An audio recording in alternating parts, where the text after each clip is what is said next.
Alleluia, Giêsu Christ ulami pat.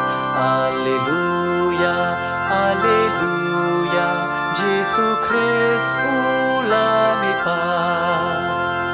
Giêsu ulong utrai kenra, sim ka perthai.